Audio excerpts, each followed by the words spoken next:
Então, quero compartilhar com vocês uma palavra que o Senhor trouxe ao meu coração durante essa semana. Já faz mais de um mês que Deus está me incomodando com um versículo específico, e eu quero compartilhar com vocês isso. Então, gostaria de ler com vocês em Mateus 6, versículos 22 e 23. Diz assim a palavra do Senhor: a candeia do corpo são os olhos, de sorte que, se os teus olhos forem bons, todo o teu corpo terá luz. Se, porém, os teus olhos forem maus, todo o teu corpo será tenebroso. Se, portanto, a luz que em ti há são trevas, quão grandes serão tais trevas. Amém? Pode se assentar, por favor. Nessa passagem, Jesus afirma algo preciosíssimo que eu quero compartilhar com vocês. Quero que você preste muita atenção nisso, tá? Jesus ele traz que os olhos são a lâmpada do corpo. Essa passagem em Mateus 6, ela explica e ela traz o Sermão do Monte. E lá em Lucas, no capítulo 11, os versículos 33 a 36, esse registro ele traz alguns detalhes a mais que eu gostaria de ler com vocês também. E diz assim: e ninguém, acendendo uma candeia, a põe em oculto, nem debaixo do alqueire, mas no velador, para que os que entram vejam a luz. A candeia do corpo é o olho. Sendo, pois, o teu olho simples, também todo o teu corpo será luminoso. Mas, se for mau, também o teu corpo será tenebroso. Vê, pois, que a luz que em ti há não sejam trevas. Se, pois, todo o teu corpo é luminoso, não tendo em trevas parte alguma, todo será luminoso, como quando a candeia te ilumina com o seu esplendor. Amém? Há uma preciosidade na palavra em Mateus 5, versículo 14, que diz que o Senhor, Ele nos constitui como luz para o mundo. Eu vos constituí como luz para o mundo. Mas eu gosto de pensar que essa luz que nós somos constituídos não é uma luz própria. Nós não temos um brilho próprio. Eu gosto de pensar como a lua. Nós refletimos algo, e esse algo que nós refletimos é a glória de Deus, a luz que vem do Senhor. Mas há um pequeno regulador para que essa luz possa brilhar, e esse regulador são os nossos olhos. Alguém aqui sabe mais ou menos como é que um olho funciona, né? Quando você está num ambiente muito claro, a íris diminui, controlando a entrada de luz. Ou está num ambiente muito escuro, a íris aumenta, né? Controlando a entrada e essa entrada de luz e a captação da imagem. Então, o olho ele tem essa capacidade de controlar quanto a luz consegue entrar. O propósito da luz é resplandecer. Mas para que a gente possa manifestar essa luz, o nosso órgão regulador, que é os nossos olhos, eles precisam entrar em ação. Então, se nós formos analisar esse versículo, vamos puxar a etimologia de cada palavra agora. No texto original, lá no grego, luz, ela vem do grego loknos. Loknos significa presença de Deus. Então, luz do grego loknos. Já o corpo vem do grego soma. Soma, daí que vem várias coisas, né? Somático, por exemplo, algo que é do corpo, relacionado ao corpo. Soma. E os olhos do grego oftalmos. Quem aqui usa óculos já foi no oftalmologista, né? Oftalmos, que vem de olhos. Mas olhos também, além de olhos, quer dizer também mente e entendimento. Mente e entendimento. Então, um jeito que nós podemos interpretar esse versículo é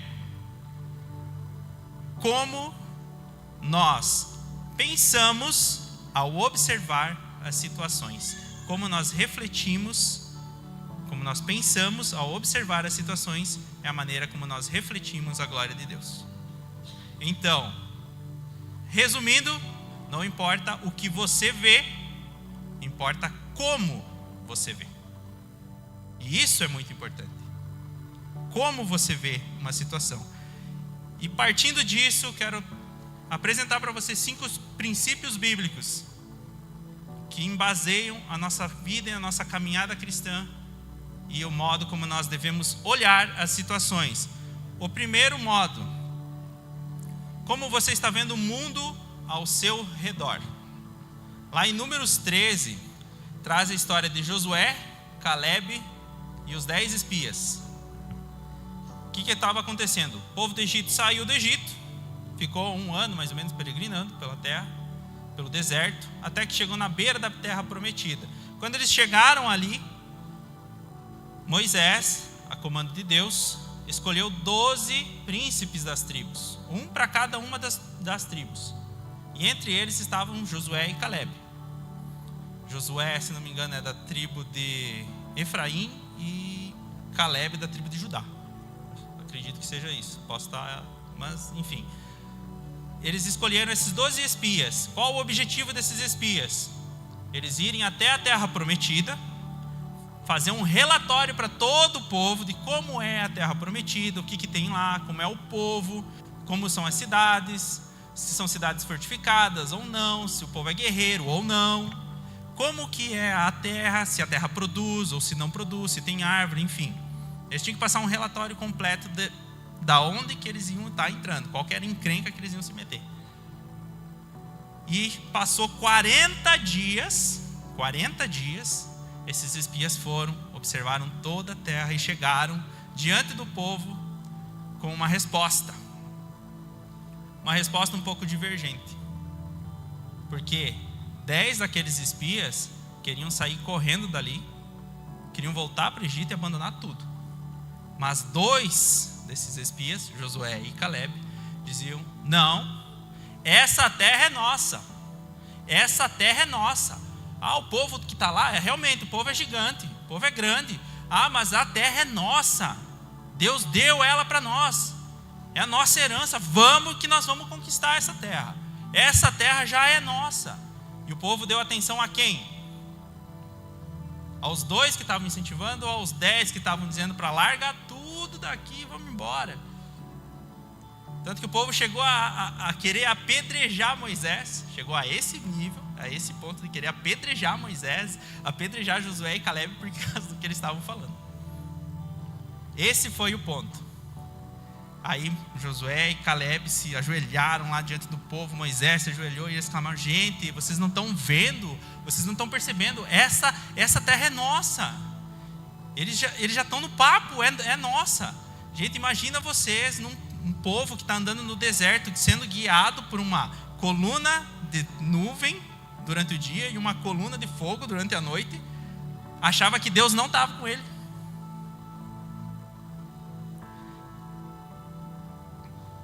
Enquanto alguns esconderam essa luz, a luz que brilhava neles, a luz da promessa do Senhor na vida de cada um, enquanto alguns pegaram essa luz e esconderam embaixo, Josué e Caleb não, se posicionaram: a minha luz vai resplandecer.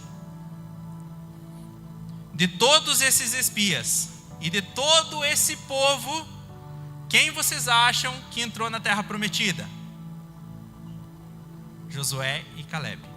O resto, que reclamou, que murmurou, que duvidou, que não viu como deveria ver, ficou no deserto e morreu no deserto. E mesmo Caleb, ele já com idade avançada, olha a visão desse cara, mesmo com a idade avançada, ele já estava lá dentro da terra prometida, e ele sabia que uma região lá era para ser dele. Ele, com 80 anos de idade, ele chegou para Josué e disse: eu vou lá naquela terra que me foi prometido e eu vou ganhar daqueles caras, porque eu posso estar com 80 anos, mas eu tenho o mesmo vigor de quando eu tinha 40, e eu vou conquistar essa terra. Ele não se deixou ser moldado pelos outros, ele brilhou e resplandeceu a luz do Senhor, ele olhou com o olhar correto. Segundo ponto, segundo princípio bíblico que eu quero explicar para vocês você tem olhado as coisas com fé? Gostaria de ler com vocês Abacuque 3, versículo 17 a 19. Para o pastor tem água, né? Para mim não tem. Pois é. Não, eu estou no deserto. Vamos lá. Porque ainda que a figueira não floresça, não haja fruto na vide, ainda que decepcione o produto da oliveira e os campos não produzam mantimento, ainda que as ovelhas da malhada sejam arrebatadas e nos currais não haja gado, todavia eu me alegrarei no Senhor, exultarei no Deus da minha salvação. O Senhor é a minha força e fará os meus pés como os das servas ou como das corças, e me fará andar sobre as minhas alturas. Até aí. Primeiramente eu quero falar que para você ter um nível de fé desses que foi escrito aqui, você tem que ser muito ousado. Você tem que ser muito forte. Por quê? Olha o cenário que está descrito lá no versículo 17. Ainda que a figueira não floresça. Isso nos remete ao quê? A esperança de alguma coisa que pode acontecer. Aquela esperança que você deposita naquele projeto que você está sonhando, naquele objetivo que você almeja. Não haja fruto na vide. Essas bênçãos, meu Deus, oh glória. Obrigado, irmã. Aleluia. Vou até tomar um pouco aqui, porque vai que fica um bravo. Ainda que não haja o fruto da vide, ou seja, não haja o fruto, a semente, aquilo que você plantou, aquilo que você espera já colher, não haja. Decepcione o produto da oliveira, o fruto não veio. Você plantou, você semeou, você fez tudo certinho, mas o fruto não veio. Os campos não produzam mantimento. Você foi lá, plantou, semeou, veio a planta, veio tudo certinho, mas não veio a provisão. Faltou a provisão. Ainda que as ovelhas da malhada sejam arrebatadas, aquilo que você já tem, que já é teu, já é garantido, sumiu.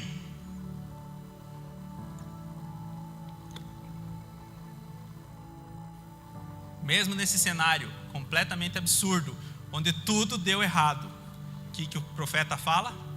Todavia me alegrarei, exultarei no Deus da minha salvação. Eu acredito que a maioria aqui, num cenário desses aqui, ia estar completamente desesperado.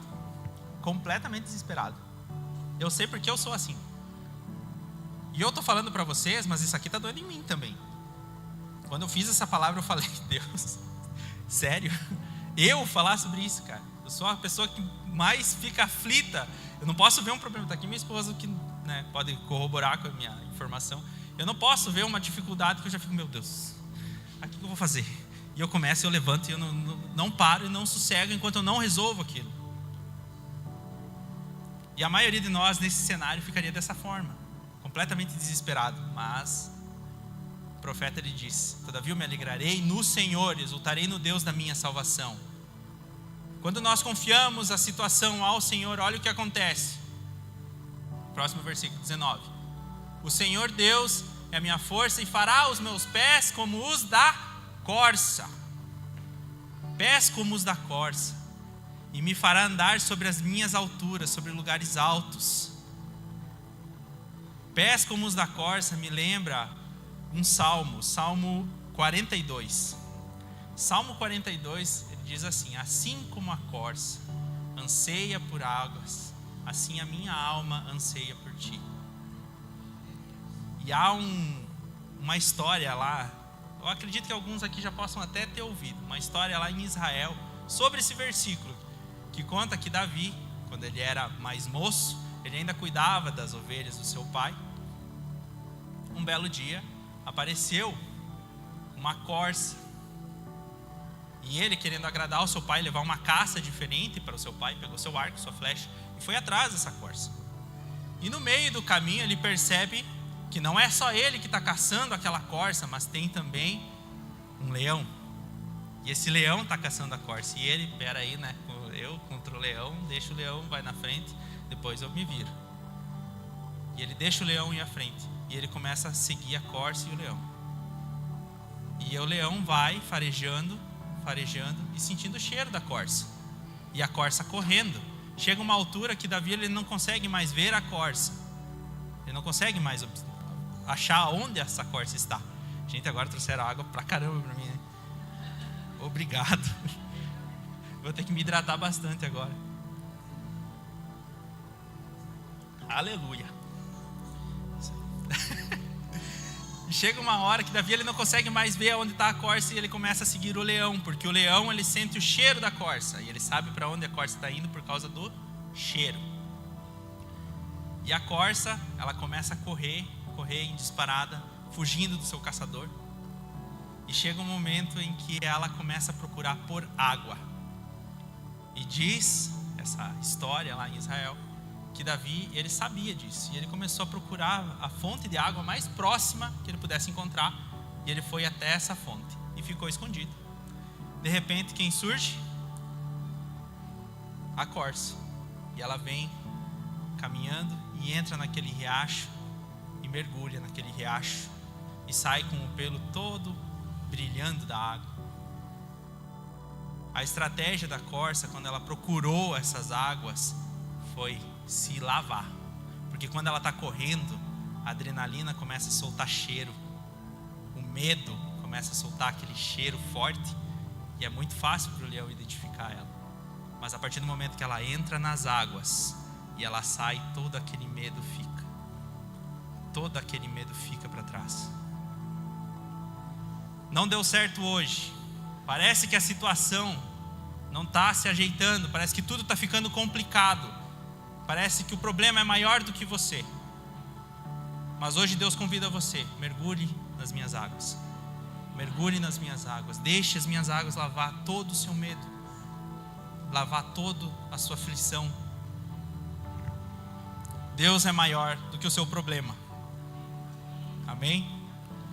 Terceiro princípio bíblico que quero ensinar para vocês hoje: como você se vê. Provérbios 4:13.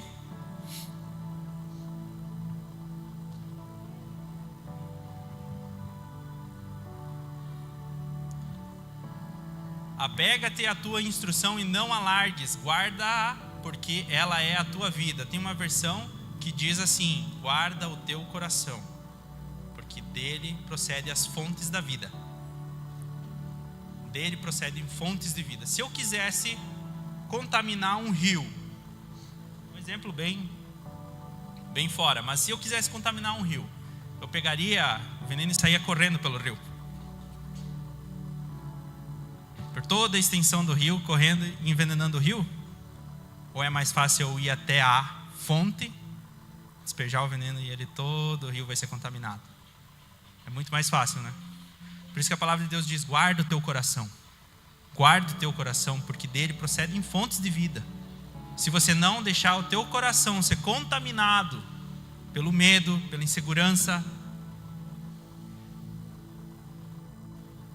ele não vai conseguir contaminar todo o restante, todo o resto da tua vida.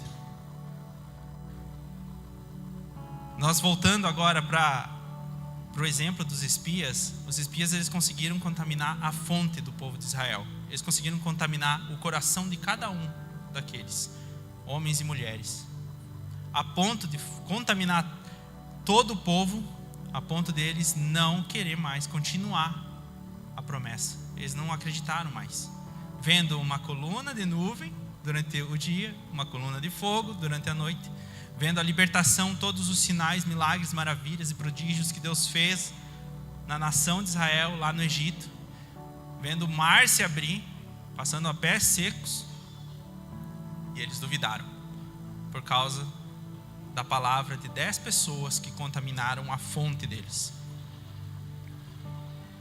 E assim, os espias eles diziam uns para os outros: nós éramos como gafanhotos diante daqueles povos. Nós éramos tão pequenos diante deles. Pensa comigo agora. Vai 12 pessoas espiar uma terra. 12 pessoas. E eles voltam depois de 40 dias sem ser notado. Se eles fossem tão baixinhos e tão pequenininhos como eles se imaginavam, com certeza eles teriam chamado a atenção. É o mínimo. Poxa, passa 12 pequenininho aqui, você vai ver. Você vai voar. Vai chamar a tua atenção. Mas assim como esses espias, eles se viam como gafanhotos diante do problema, a maneira como você se vê diante das situações dita o seu agir, dita em quem você confia. E essa síndrome do gafanhoto, ela assola a mente de muitas pessoas. Todos os espias, eles eram o quê?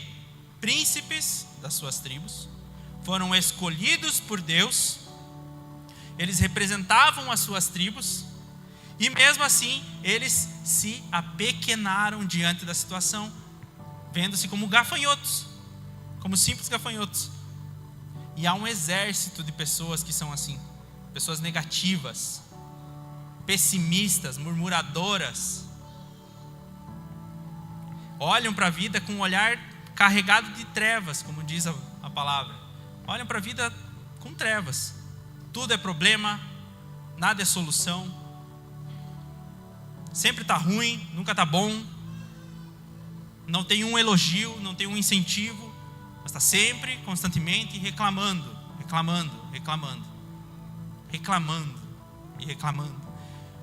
enxergando dificuldade em todas as coisas e esquecendo do Deus que pode transformar essas dificuldades em bênção, porque Deus é especialista em fazer isso. Todo mundo aqui já teve uma história, ou conhece um testemunho, ou já ouviu alguém falar: cara, eu estava totalmente empipinado, estava completamente destruído, mas Deus foi lá e resgatou a minha vida e usou aquilo que era maldição na minha vida para hoje ser bênção na minha vida. Eu gosto muito do exemplo do meu Celta. Quem aqui lembra que eu tinha um Celta? Eu tinha um Celta de porta batida. Aquele carro era terrível. Gente, aquele carro era terrível. Ele só deu problema desde que a gente pegou ele. O carro valia acho que 15 mil de tabela, né? A gente gastou 14 nele para arrumar ele. Terrível. Por quê? Porque era fruto de desobediência. Deus tinha falado para mim: não é tempo de você pegar um carro. E a gente foi lá e pegou um carro. Pegamos e se lascamos. A gente se arrebentou com aquele carro. Só dava problema, né? Então, para vocês terem uma noção, o último problema que estava, ele estava com vazamento de óleo, que todo dia eu tinha que ir lá olhar o nível do óleo para ver se ele tinha óleo para poder funcionar. E se não tivesse, tinha que ir lá completar. E ele ficava vazando. E não tinha o que fazer. Todo dia. Aquele Celta foi um problema. Foi um problemão na nossa vida. Porque foi fruto de uma desobediência. Mas Deus transformou essa maldição na nossa vida em bênção. Hoje nós estamos com um carro melhor. Graças a Deus, glória a Deus. Gilberto também ali, chama a Car. Me ajudou bastante ali, obrigado, Gilberto. Também a mãe e o pai ali que me ajudaram também bastante. Mas obrigado, Deus. Mas gente, Deus é especialista em transformar maldições em bênção. Todo mundo sabe disso.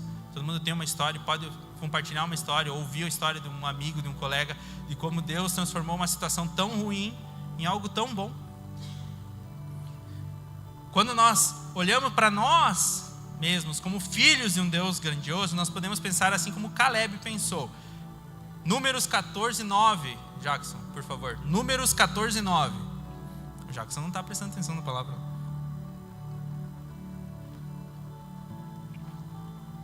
Essa é a resposta de Caleb para a murmuração do povo, querendo sair correndo. Olha só o que ele falou: então somente não sejam rebeldes contra o Senhor e não temam o povo dessa terra, porquanto eles são o nosso pão. Retirou-se deles o seu amparo e o Senhor é conosco, não os temais. Caleb olhava para o problema: cara, eles são que nem pão. Pão, o que tu faz com o pão? Eu vou comer esse pão. Esse pão eu vou devorar ele. Esse pão é meu, esse negócio está no papo. O Senhor é conosco, a sorte se apartou deles. Se o Senhor é com nós, se Deus é com nós, quem será contra nós? A gente não canta isso aqui, mas a gente canta e tem que ser verdade na nossa vida. Isso tem que ser real. Se Deus é conosco, quem será contra nós? Vai ser o teu problema? Vai ser a tua aflição? Vai ser o problema no teu casamento? Vai ser o problema no teu trabalho? Ele vai ser maior do que o teu Deus? Quarto princípio: como você olha para Jesus?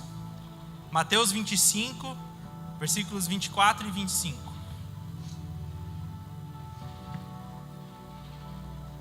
Mas chegando também o que recebera 1 talento, disse: Senhor, eu conhecia-te, que és um homem duro, que ceifas onde não semeaste, ajuntas onde não espalhaste, e atemorizado,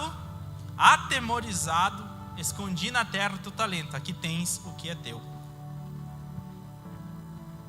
Quem aqui já ouviu essa parábola dos talentos? Amém? Mas eu vou dar uma polida aqui para vocês. 3 pessoas, uma recebeu 5 talentos, outra recebeu 3 talentos e outra recebeu 1 talento. E a ordem do Senhor para essas pessoas foi: multipliquem esse talento. Quando o Senhor volta, o que tinha 5 talentos entrega 10, o que tinha 3 talentos entrega 6, e o que tinha 1 talento ficou com medo. A palavra original aqui, usada ali para temeroso ou receoso, é fobeu. Fobeu é a raiz de uma outra palavra, fobia. Fobia é um medo exagerado das coisas. Medo exagerado das coisas. Esse trabalhador, ele teve medo do seu senhor. Ele olhava para o seu senhor com um olhar de medo. Ele estava olhando para Deus com um olhar de medo. Estava olhando para Deus da maneira errada e estava olhando para si da maneira errada. Porque ele não confiou que aquilo que Deus proporcionou para que ele fizesse, ele era capaz de fazer. Às vezes na tua vida, Deus está colocando uma dificuldade, mas Ele sabe que junto com a dificuldade, Ele já colocou para você o escape. Ele já providenciou o escape e Ele sabe que você é capaz de passar por essa dificuldade, de superar essa dificuldade. Mas é tão dolorido para mim. Daí você bota aquela dor aqui embaixo do braço e começa a caminhar com ela assim. E fica usando ela de muleta. Para o resto da vida, aquela dor se torna a tua muleta e você não consegue avançar. Porque você olha para você mesmo da maneira errada e olha para Deus da maneira errada, achando que Deus não tem poder sobre o teu problema, achando que o teu problema é muito maior do que aquilo que Deus pode fazer. Por muitas vezes a gente olha para o nosso Senhor como se Ele fosse um juiz severo, como se Ele estivesse ansioso para pegar a gente, julgar e nos matar, para exterminar a gente. Mas só que essa visão é tão distorcida porque ela contrasta tão fortemente com um Deus amoroso que entregou o seu próprio Filho no nosso lugar para pagar esse castigo que nos era devido. Então qual é a lógica de um Deus que quer tanto assim castigar a gente que dá o seu Filho no nosso lugar? Qual é a lógica? Qual é a lógica? Comece a olhar a Deus da maneira correta. Comece a olhar a Deus como o Pai amoroso que Ele é para você. Não olhe para Deus como aquele senhorzinho escondido lá no meio das nuvens. Deus é onipotente. Onipotente quer dizer todo-poderoso. Todo-poderoso. Todo o poder está sobre Ele. Não há nada impossível que Deus não possa realizar. Mas eu tenho muita dívida. Não importa. Deus é maior. Mas a minha doença é incurável. Não importa, Deus é maior. Mas o problema na minha família, não importa, Deus é maior. Mas eu tenho vício, não importa, Deus é maior. Deus é maior que os nossos problemas. Deus é maior que os nossos problemas e nele nós conseguimos vencer esses problemas. Amém? Mas e como nós estamos olhando para Jesus então? Como se Jesus fosse um caixa automático. Eu chego para Jesus, aqui está a minha oração, obrigado pela minha bênção, e vou embora. Eu trato Jesus dessa forma, onde nós ficamos só fazendo saques, e esperando saques, esperando bênçãos. Eu quero bênção. Mas não entregamos um relacionamento diário, de amor, de comunhão com Jesus. Jesus, Ele espera de você que você o ame tanto quanto Ele ama você. Eu sei que é difícil, porque é bem impossível, quase impossível, porque amar na intensidade que Jesus nos ama, mas Jesus espera que você se relacione com Ele, que você possa contar com Ele para falar os seus problemas, para confiar nele, que Ele vai resolver os seus problemas, que Ele vai curar os seus traumas, que o seu coração ferido vai ser curado nele, que as suas mazelas entregues a Ele, vão ser exterminadas. Que o seu coração ansioso, que está sempre correndo atrás do futuro, atrás de coisas que ainda nem aconteceram, que o seu coração ansioso seja entregue para Ele, porque Ele diz: lançai em mim toda a vossa ansiedade e eu cuidarei de vós. Jesus espera que você o ame e confie nele. Mas agora, o último ponto, o último princípio bíblico que eu quero passar para vocês é como você imagina que Jesus olha para você. Nós aprendemos até agora que nós temos que ter um filtro aqui, né, dos nossos olhos. E aí como nós olhamos para as situações, muda a situação e muda nós mesmos. Mas e como você imagina na sua alma aí que Jesus olha para você? 1 Pedro 2,9, por favor. Tem que me hidratar. Mas vós sois a geração eleita, o sacerdócio real, a nação santa, o povo adquirido, para que anuncieis as virtudes daquele que vos chamou das trevas, para quê? A sua maravilhosa luz. Deus tirou você desse pensamento trevoso, dessa visão escura, desse pensamento de trevas, de que tudo vai dar errado, de que você não é ninguém, de que você não consegue, de que você não pode, de que o outro pode, mas você não. Deus tirou você desse ambiente, tirou, resgatou, tirou você desse ambiente e trouxe você para a maravilhosa luz dele. Hoje Deus quer instaurar um novo pensamento na sua mente e no seu coração. Ele quer mudar um pensamento de trevas para um pensamento de luz. A partir de hoje, aqueles que se decidirem, eu vou mudar, os meus olhos vão ser bons, Deus vai refletir a glória dele e a luz do Senhor vai começar a brilhar na sua vida.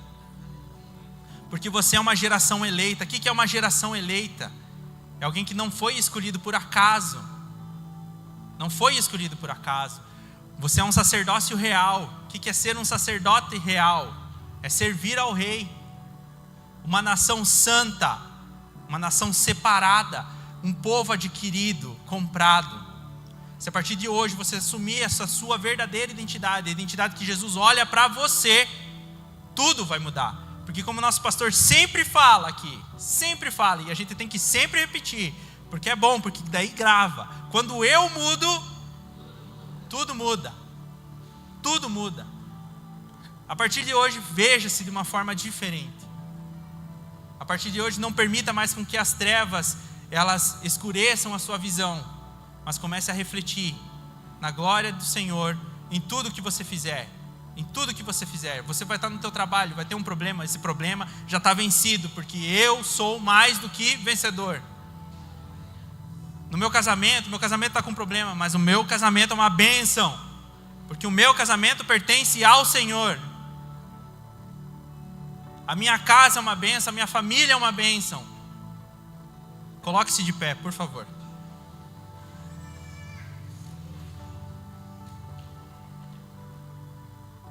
Feche seus olhos. Gostaria de orar com você. Eu gostaria que você fosse genuíno agora comigo. Fosse genuíno, realmente fechasse seus olhos e confiasse agora. Se você busca uma mudança na sua vida, se você busca uma mudança na sua casa, na sua família, no seu casamento, no seu trabalho, feche seus olhos. Feche os seus olhos e confie em Deus.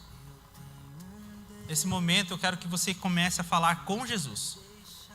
Depois nós vamos orar juntos, mas eu quero que você comece a falar com Jesus.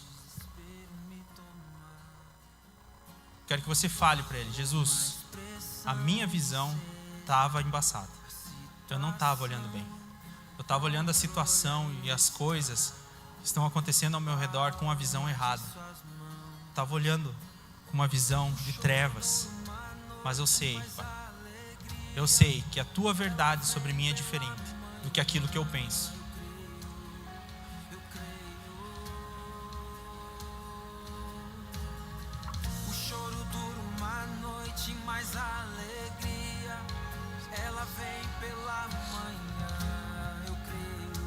Santo Espírito de Deus, move sobre esse lugar, Pai. Move-se sobre esse lugar, sobre esses corações, com o teu vento impetuoso, Pai. Move, Senhor, sobre cada coração agora. A verdade do Senhor sobre a sua vida é que você é amado. Você que nunca se sentiu amado, não se sentiu aceito pela sua família, pelos seus amigos, você é amado. A verdade do Senhor sobre a tua vida é que você nasceu para ter sucesso. A verdade do Senhor sobre a tua vida é que os teus sonhos são os sonhos de Deus. A verdade de Deus sobre a tua vida é que você é mais do que vencedor. A verdade de Deus sobre a tua vida é que você é amado, que você é querido, que o Senhor ama você. Essa é a verdade do Senhor. A verdade do Senhor sobre a tua vida é que você não precisa se apoiar na mentira, porque você pode se fundamentar na rocha verdadeira. Você não precisa se apoiar no seu ego, você não precisa se fazer de forte, mas a sua visão a partir de hoje seja transformada e você comece a enxergar as coisas como Deus quer que você veja. A situação não pode estar mais difícil, mais impossível do que aquilo que Deus pode fazer na sua vida.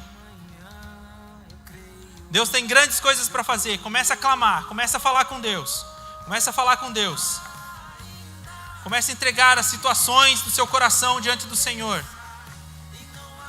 Comece a entregar as suas preocupações diante do Senhor e comece a olhar. Eu creio, Senhor, eu creio. Eu creio, Senhor. Eu creio que sobre a tua igreja o Senhor está derramando agora uma nova visão. Está transformando a visão. Tudo aquilo que era trevas agora é luz. Em nome de Jesus. Tudo aquilo que já foi trevas agora se torne luz. Em nome de Jesus. A situação que você via, que parecia ser impossível de ser resolvida, a partir de agora nós determinamos a resolução, as causas na justiça, os problemas de saúde. Tudo para Deus é possível. Creia, tão somente creia e mude o foco, mude a sua visão. Mude a sua visão. Se você deseja mudar a sua visão, apenas levante sua mão. Apenas levante sua mão. Pai, em nome de Jesus, essas pessoas que foram corajosas, audaciosas, Pai, e querem transformar a sua visão e não ser mais iguais, não ser mais as mesmas. Pai, a partir de hoje que eles consigam refletir a tua luz em tudo que eles vêem, em tudo que eles fizerem, Pai, a tua luz possa refletir na vida deles e que eles sejam, Senhor Deus, filhos do Senhor, estabelecidos pelo Senhor, comprados pelo Senhor para a tua honra e para a tua glória. Transforma a situação, Pai. Transforma a situação, Deus, em nome de Jesus. Transforma a situação na casa, na família, no emprego, no trabalho, nos projetos e nos sonhos, Pai. Na saúde, em nome de Jesus. Nós decretamos a tua bênção assim, em nome de Jesus. Amém e graças a Deus. Aleluia. Você pode aplaudir o Senhor? Aleluia.